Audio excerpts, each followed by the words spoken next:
In 1941, even before Pearl Harbor, the federal government was pouring billions of dollars into the production of planes, tanks, and arms to help supply the Allies fighting Germany.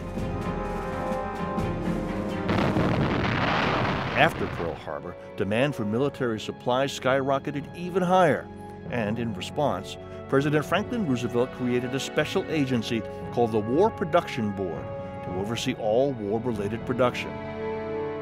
The War Production Board was the latest and last of a series of efforts to organize the American economy for war, beginning before Pearl Harbor. The government needed industry to produce more goods and to do so more quickly than ever before.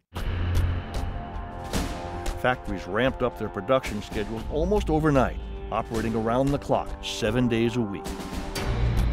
And it was an extraordinary feat that the United States was able to sustain a civilian economy.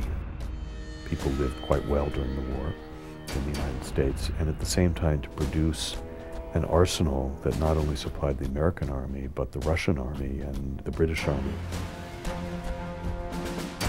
The War Production Board used advertising to convince Americans to recycle materials like rubber and scrap metal for the troops, and to remind them how critical their labor was to the war effort.